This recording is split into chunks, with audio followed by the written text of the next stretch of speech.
అందరం ఏకస్వరంతో విగ్రహాలు చెప్తాం. హల్లెలూయా హల్లెలూయా హల్లెలూయా హల్లెలూయా.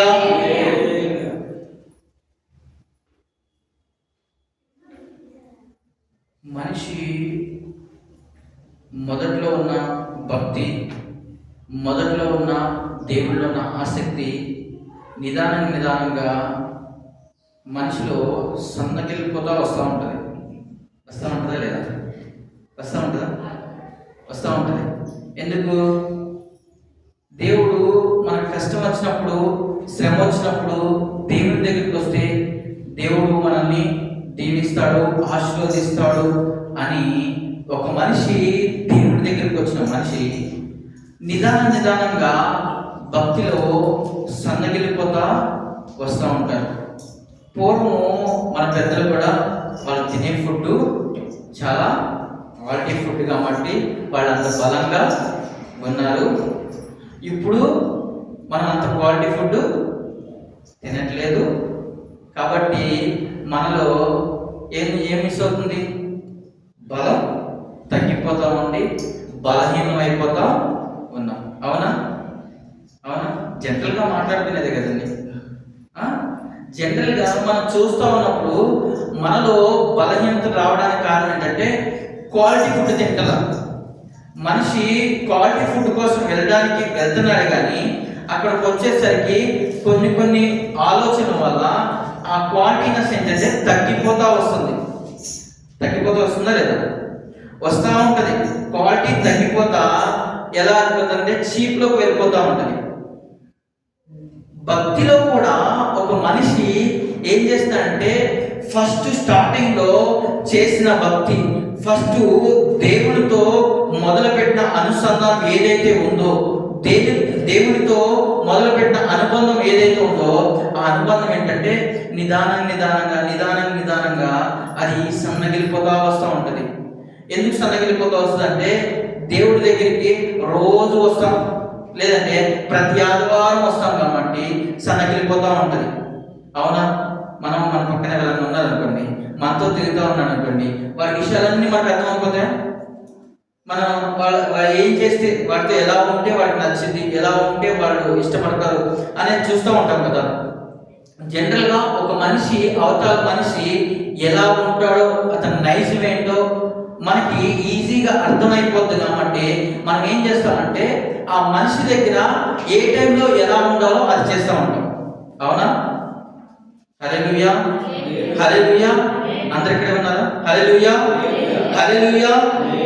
మనము ఒక మనిషిని అర్థం చేసుకునేటప్పుడు అతన్ని ఎలా ఆలోచిస్తామంటే వీడికి ఇలా ఉంటేనే ఇష్టపడతాడు, ఈ వ్యక్తిని ఇలా నడుచుకుంటా వెళ్తే వీడితో ఇలా ఉంటేనే, లేదంటే ఎక్కడికైనా వెళ్తేనే వీడు ఇష్టపడతాడు అనేది మనకు అర్థమవుతుంది. కాబట్టి ఆ మనిషితో కూడా ఏ టైంలో ఎలా ప్రవర్తించాలో అలాగే ప్రవర్తిస్తూ ఉంటాం. హల్లెలూయా.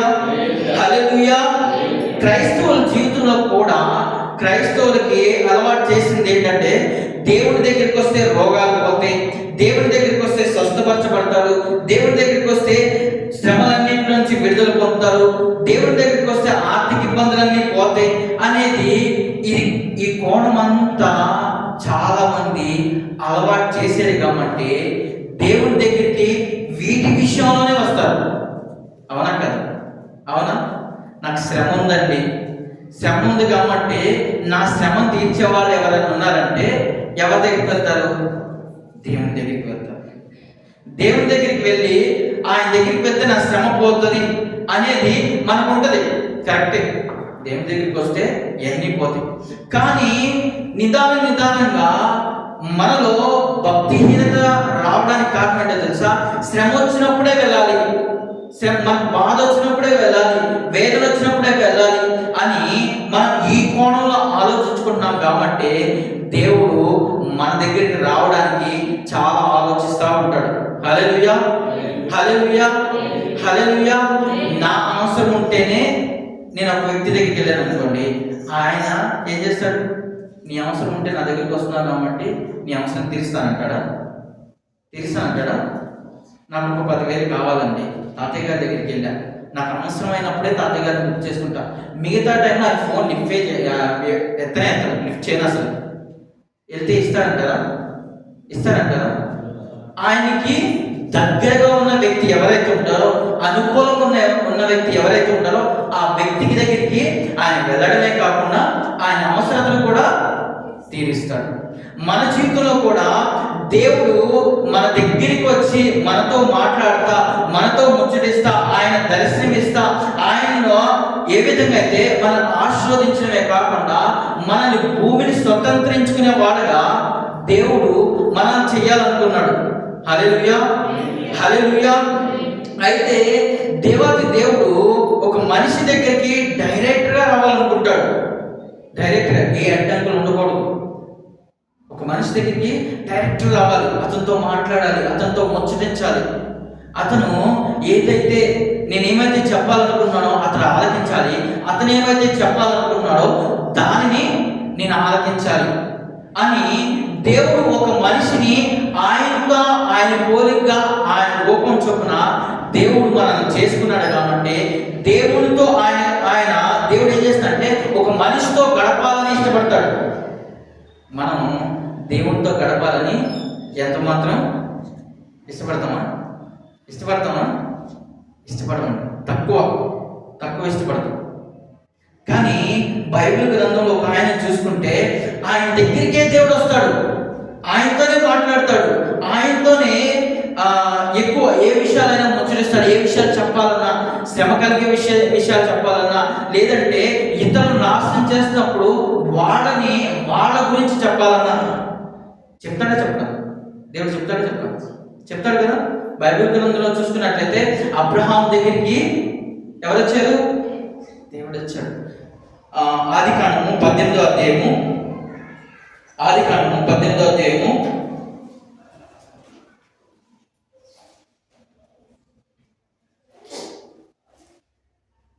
మొదటి వచనం.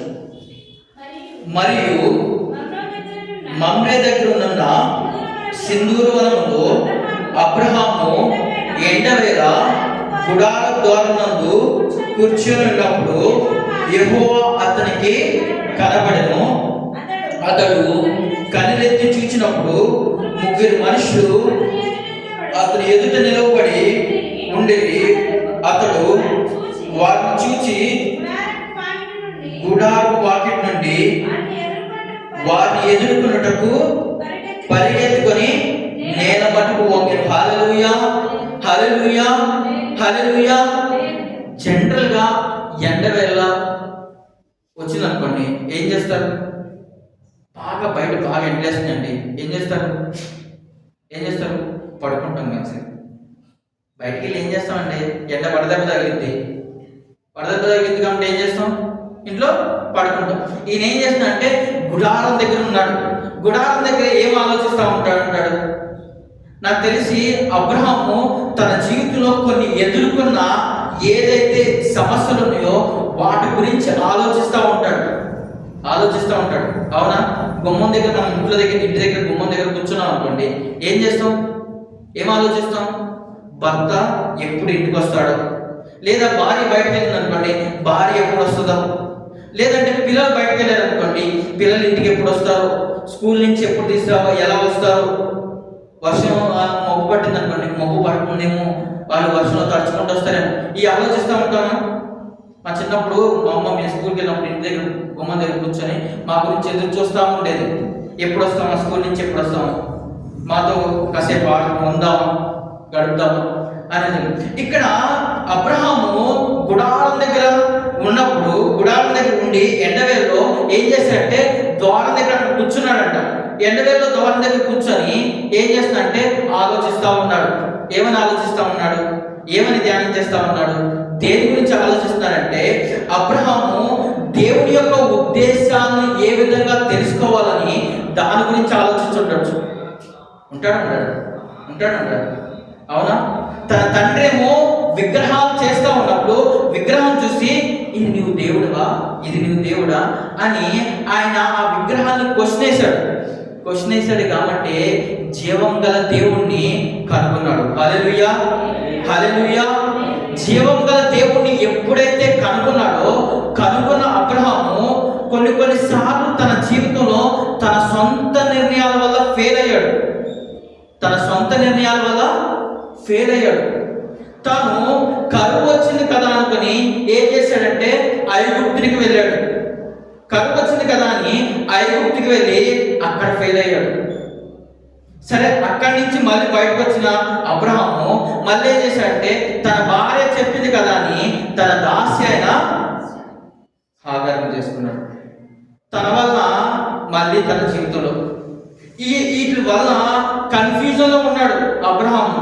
ఎండవేళ అక్కడ కూర్చొని ఏంటి నా జీవితంలో ఇలాంటి సంఘటనలు ఎదురవుతూ ఉన్నాయి, ఏంటి వీటి వల్ల నేను డిస్టర్బ్ అయిపోతున్నాను అని ఆలోచిస్తూ ఉంటే అబ్రహాం దగ్గరికి దేవుడు వస్తూ ఉంటే అబ్రహాము ఆయన్ని కూడా ఎదుర్కోవడానికి వెళ్ళాడు. హల్లెలూయా, హల్లెలూయా. అబ్రహాము ఎప్పుడైతే ఆయన దగ్గర ఎదుర్కోవడానికి వెళ్ళాడో దేవుడు అసలు వచ్చే పని ఏంటి, ఆయన ఉద్దేశం ఏంటి, ఆయన ఆలోచన ఏంటి, దేవుడు అక్కడ రావడానికి కారణం ఏంటి? సొదొమ గొమొర్రాని నాశనం చేయాలని వెళ్తున్నారు. సొదొమ గొమొర్రాని నాశనం చేయడానికి వెళ్తుంటే మమ్రే దగ్గరున్న అబ్రహాం దగ్గరికి ఎందుకు వచ్చాడు?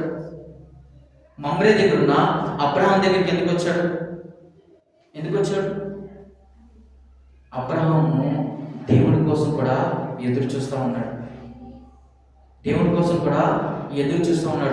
అందుకనే మన ఫస్ట్లో చూపించిన భక్తి నిదానంగా మనలో సన్నగిలిపోతూ ఉంటుంది. ఫస్ట్లో చూపించిన ఏదైతే మనము దేవునితో మాట్లాడేప్పుడు ప్రార్థనలో ఏ విధంగా మాట్లాడతామో, వాక్యాన్ని ఏ విధంగా ఆసక్తిగా చదువుతామో నిదానంగా మనలో సన్నగిలిపోతూ ఉంటది కాబట్టి ఆయన మన దగ్గర రావడానికి ఇష్టపడతా ఉంటాడు. మనల్ని బలపరచడానికి, మనల్ని హెచ్చించడానికి, మనల్ని దీవించడానికి. మనం ఎక్కడైతే సన్నగిలిపోతున్నామో వాటిలో నుంచి మన లేపాలని వస్తాడు. హల్లెలూయా, హల్లెలూయా, హల్లెలూయా. ఇందాక నైట్ మనం ధ్యానం చేశాం కదా, ఆసక్తి. ఆ సంఘానికి ఆసక్తి ఉంది. ఏమైనా ఆసక్తి ఉందంటే ప్రార్థన చేయాలి. ఎవరి కొరకు ప్రార్థన చేయాలంటే పేతురు కోసం ప్రార్థన చేయాలి. అతని కొరకు అత్యాసక్తితో ప్రార్థన చేశారంట. అత్యాసక్తితో ప్రార్థన చేశారు కాబట్టి ఎక్కడ చెరసాలలో ఉన్న పేతురు ఏం జరిగింది? కార్యం చేశాడు. దేవుడు అబ్రహాము యొక్క అత్యాసక్తిని గమనించిన దేవుడు, అబ్రహాము యొక్క ఆలోచన గమనించిన దేవుడు ఏం చేశాడంటే అబ్రహాము దగ్గరికి వచ్చాడు. అబ్రహాం దగ్గరికి వచ్చనే కాకుండా అబ్రహాంకి ఆయన దర్శనాన్ని చూపించాడు. దర్శనాన్ని చూపించడమే కాకుండా అబ్రహాంకు కొన్ని విషయాలు చెప్తా ఉన్నాడు. ఏ విషయాలు చెప్తాడంటే, నేను సొదొమ గొమొర్రాని నాశనం చేస్తున్నాను. ఈ విషయాలు కూడా అబ్రహాంకి తెలియజేశాడా? ఎందుకో తెలుసా? అబ్రహాము తన దేవుని కోసం ఎదురు చూస్తా ఉన్నాడు కాబట్టి. మనలో ఫస్ట్లో ఉన్న భక్తి సన్నగిలిపోవడానికి కారణం ఏంటో తెలుసా? మన విషయాల గురించే మనం ఆలోచిస్తూ ఉంటాం. మన గురించే, మన కుటుంబం గురించే, మన బిడ్డల గురించే మనం ఆలోచిస్తూ ఉంటాం కాబట్టి మనకి శ్రమ వచ్చినప్పుడు, మనకి బాధ వచ్చినప్పుడు మనము దేవుని దగ్గరికి వస్తూ ఉంటాం. అందుకనే మన భక్తి జీవితం సన్నగిలిపోతూ ఉంటుంది. అబ్రహాము తన గురించి ఆలోచించే వ్యక్తి కాదు, ఇతరుల గురించి కూడా ఆలోచించే మనస్తత్వం కలిగిన వ్యక్తి. ఇతరుల కోసం కూడా ఆలోచించే మనస్తత్వం కలిగిన వ్యక్తి. లోతుని అడిగాడు, నువ్వు ఏ ప్లేస్కి వెళ్తావో నీ ఇష్టం, ఎక్కడికి వెళ్తావో నీ ఇష్టం, ఏ ప్లేస్ ఎంచుకుంటావో నీ ఇష్టం అని అన్నాడా లేదా? నువ్వు ఏ ప్లేస్ చూసుకుంటావో, నువ్వు కుడికి వెళ్ళినా ఎడమికి వెళ్ళినా, నువ్వు ఎటు వెళ్ళినా ప్రాబ్లం లేదు. నేను వేరే సైడ్కి, నువ్వు వెళ్ళిన దాని కాకుండా నేను ఆపోజిట్లో వెళ్తాను అన్నాడా? నువ్వు ఈ సైడ్కే వెళ్ళు అని అన్నాడా? అనలేదు కదా. ఈ సైడ్కే వెళ్ళు అన్నాడా? అనలేదు కదా. నువ్వు ఎటు వెళ్తావో నేను ఆపోజిట్ డైరెక్షన్లో వెళ్తా ఉంటాను. ఎందుకన్నాడో తెలుసా?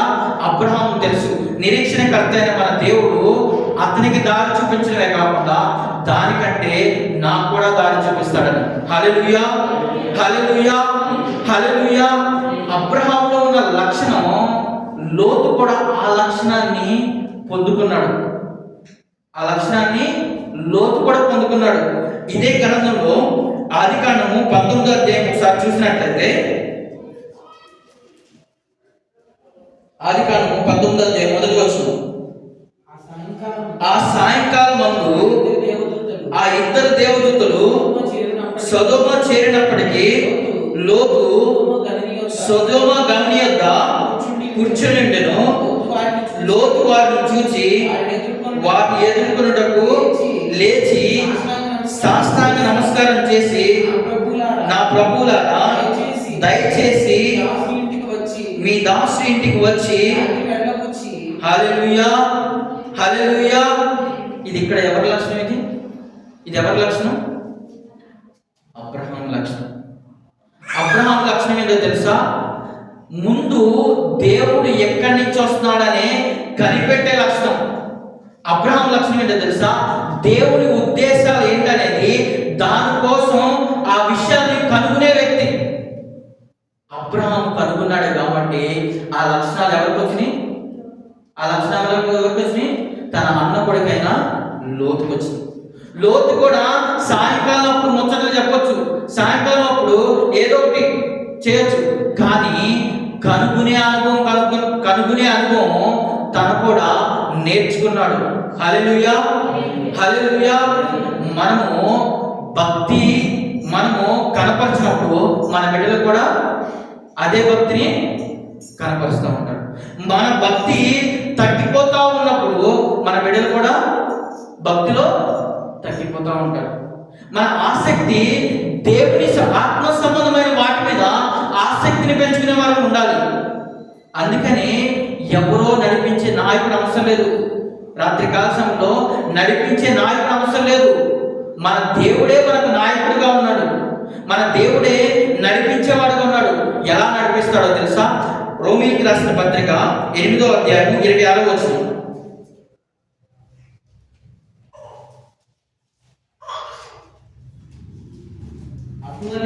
అటువలే ఆత్మయు తన బలహీనతను చూచి సహాయం చేస్తున్నాడు.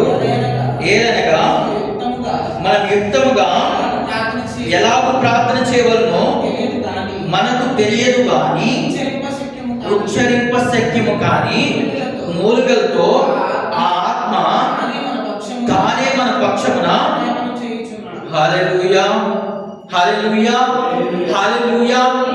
దేవుడు అంతకుముందు ఒక మనిషి దగ్గరికి వచ్చేవాడు. ఇప్పుడు ఎలా వస్తున్నాడు తెలుసా? ఆత్మరూపేణ. ఎలా వస్తున్నాడు తెలుసా? మన దగ్గరికి ఆత్మరూపేణ. ఏ ఆత్మరూపేణ? పరిశుద్ధాత్మ రూపంలో వస్తున్నాడు. అంతకుముందు అబ్రహాము చరిత్రలో మనం చూసుకున్నప్పుడే, పాత నిబంధనలు మనం చూసుకుంటే ప్రతి ఒక్కరి దగ్గరికి దేవుడు ఆయన దూతను కానీ ఆయన కానీ వెళ్ళి అక్కడ కార్యాలు చేస్తూ ఉండేవారు. అవునా కదా? అవునా? ఎవరైనా కష్టాల్లో ఉండి ఇబ్బందుల్లో ఉండి బాధపడతా ఉన్నారు అనుకోండి, ఇమ్మీడియట్గా ఏం చేసేవాడు? దూతను పంపించేవాడు. హిజ్కియా ప్రార్థన చేశాడు. దేనికోసం ప్రార్థన చేశాడంటే, ఇక్కడ మాకు శత్రు సమూహం మమ్మల్ని జయించాలని మన దగ్గరికి వస్తున్నారు ప్రభువా అని ప్రార్థన చేసినప్పుడు ఇమ్మీడియట్గా ఏం చేశాడంటే ఒక దూతను పంపించాడు. 185,000 మందిని మటుమాయం చేస్తారు. అవునా? ఏలియా ప్రార్థన చేశాడు. ఏమని ప్రార్థన చేశాడంటే వర్షం కురవకుండా ఉండాలని ప్రార్థన చేశాడు. వర్షం ఆగిపోయింది. ఆ దేశంలో కరువు కలిగినప్పుడు ఏలియాని కాపోలంతో పోషించడానికి కాపులను పంపించాడు దేవుడు ఏదైనా చేయాలంటే ఒక మనిషి దగ్గరికి ఆయనే రావడానికి ఇష్టపడతా ఉంటాడు. కానీ ఇప్పుడైతే ఆయన ఎలా వస్తున్నారు తెలుసా? ఆత్మరూపేణ వస్తా ఉన్నాడు. ఎందుకో తెలుసా? మన ఆత్మ ఆయనతో అనుసంధానం ఉంది కాబట్టి. ఆయన వాక్యం ఏం చెప్తున్నారు తెలుసా? ఆత్మ లేనివాడు నావాడు కాదు. ఆత్మ లేనివాడు ఆయన వాడు కాదంట. ఎందుకో ఆత్మను ధరించుకోవాలంటే పరిశుద్ధాత్మ మనలో ఉండాలి. ఈ శరీరంలో మనం చనిపోయాం అనుకోండి, మనం చనిపోయినప్పుడు మన ఆత్మ వెళ్ళిపోతుంది, శరీరము ఇక్కడ ఉండిపోద్ది. ఈ శరీరంలోనే రెండు ఉన్నాయి. క్రైస్తవులకు కూడా రెండు ఉన్నాయి. ఒకటేంటంటే శారీరక ఆత్మ ఉంది, ఆత్మ సంబంధమైన ఆత్మ ఉంది. శారీరకమైన ఆత్మ ఉంది, ఆత్మ సంబంధమైన ఆత్మ ఉంది. శారీరక ఆత్మ ఏం చేస్తుందంటే లోకంలో జీవించు, పాపంలో జీవించు, పాప సంబంధమైన ఆలోచించు, పాప సంబంధమైన క్రియలు చేస్తూ ఉంటారంట. కానీ ఆత్మ సంబంధమైనది ఏం చేస్తుందో తెలుసా? మనమే దేవుని సన్నిధికి నడిపిస్తూ ఉంటుంది, దేవునితో సావాసంలో నడిపిస్తుంది, దేవునితో ఎలా మాట్లాడాలో నేర్పిస్తూ ఉంటుంది, దేవుడి నడకలో మనం ఎలా వెళ్ళాలో అని చూపిస్తూ ఉంటుంది. హల్లెలూయా, హల్లెలూయా. ఇక్కడ రోమీయులకు రాసిన పత్రిక 8వ అధ్యాయము ఈ 26వ వచనంలో అదే చెప్తున్నాడు. ఏమనంటే మనం ఎలా ఉండాలో మనకు తెలియదంట. ఎలా పరిశుద్ధంగా జీవించాలో, ఎలా దేవుడితో జీవించాలో, దేవుడితో ఎలా అనుసంధానంగా జీవించాలో మనకైతే తెలియదు కానీ ఆ ఆత్మే మనల్ని నడిపిస్తుందంట. ఆ ఆత్మే మనల్ని నడిపిస్తుంది. అర్థమవుతున్న మాటలు? అర్థమవుతున్నాయా? ఒక మనిషి రెండు ఆలోచనలు చేస్తూ ఉంటాడు. మనం ఖాళీగా ఉన్నాం అనుకోండి, రెండు ఆలోచనలు వస్తూ ఉంటాయి. ఒకటి, అది చెయ్యాలా వద్దా. అది చేయడానికి ఒకటి ఏంటంటే ప్రేరేపిస్తుంది, చేసే ఏం కాదులే, ఏదైనా తప్పు జరిగితే తర్వాత చూసుకున్నాంలే. రెండోది ఏం చేస్తే తెలుసా? వద్దు, దానివల్ల వచ్చే నష్టాలు నీకు తెలియదు, ఆ నష్టాలు చాలా ఉంటాయి అని అంటారండి.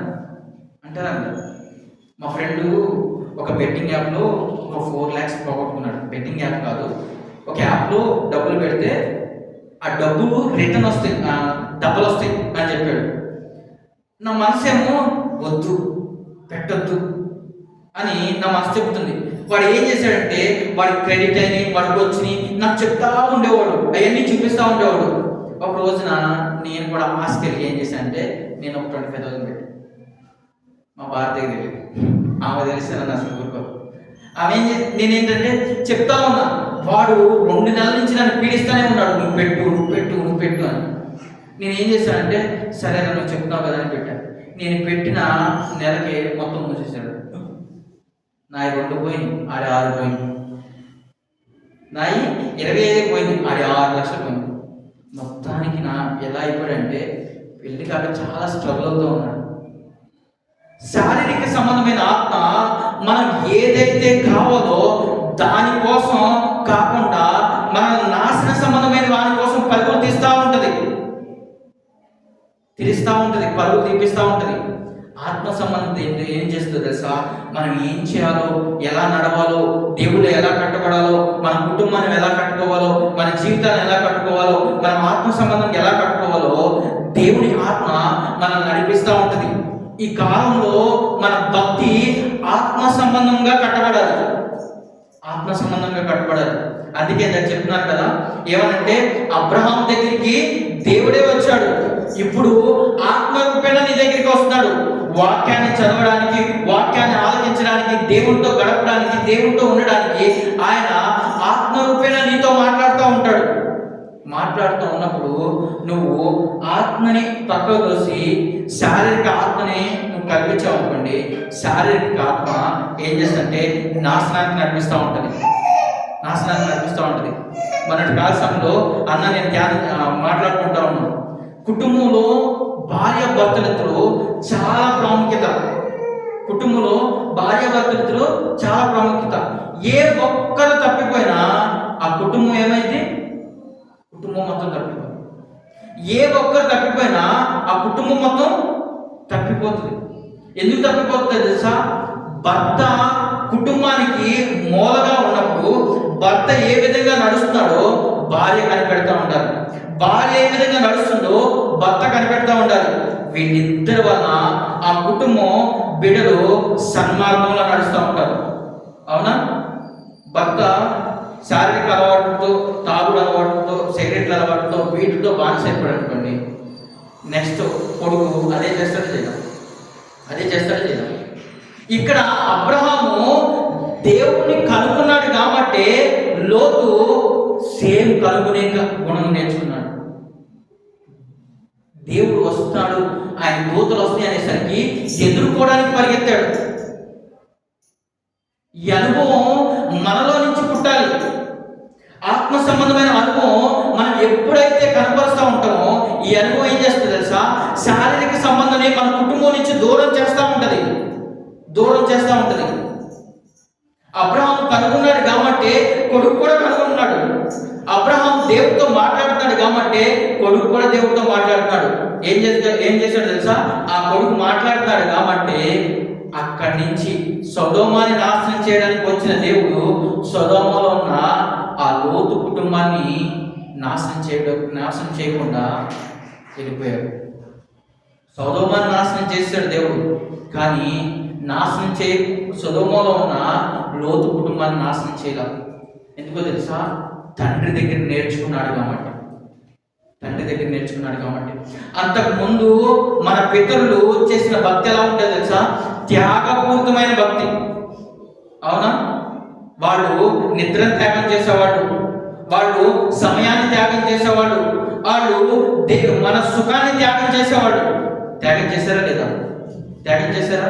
వాళ్ళు త్యాగం చేయబట్టి మనం ఇక్కడ సుఖంగా ఆరాధించుకుంటున్నాం.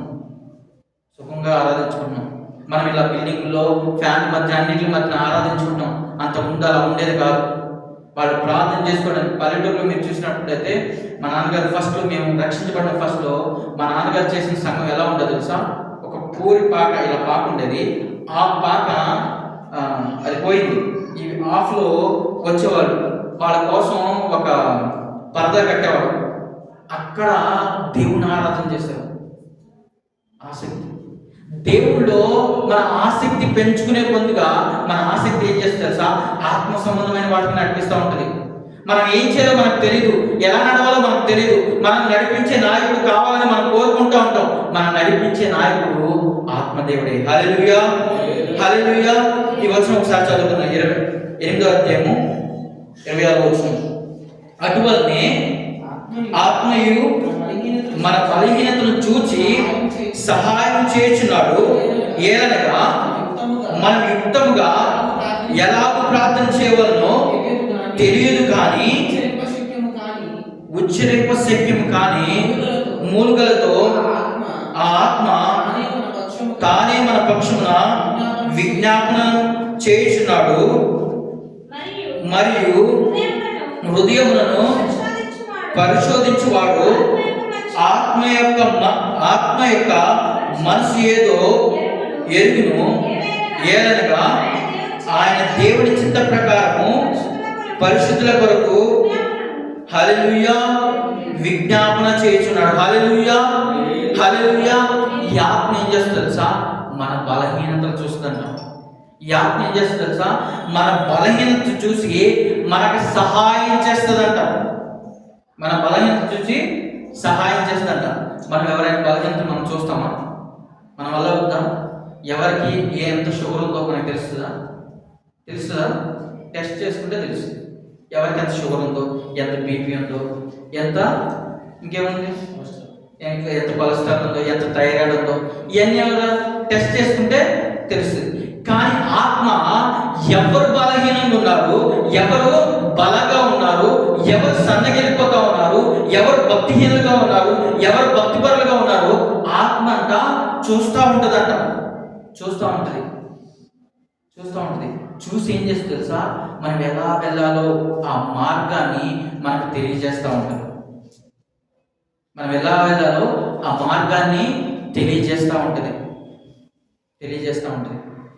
ఇందాక అబ్రహాము ఆత్మ చేత నడిపించబడ్డాడు కాబట్టి ఇప్పుడు కూడా ఆ అబ్రహాముని మనం ధ్యానం చేస్తూ ఉన్నాం.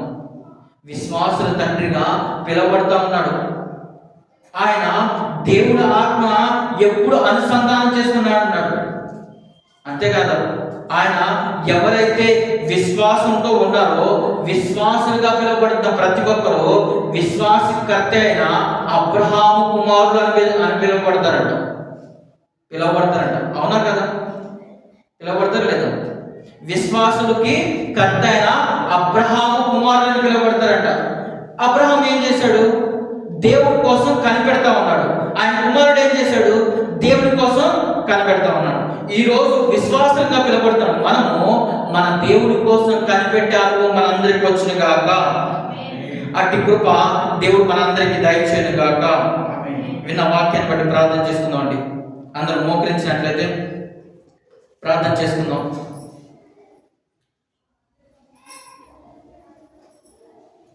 అందరూ మోకరించినట్లయితే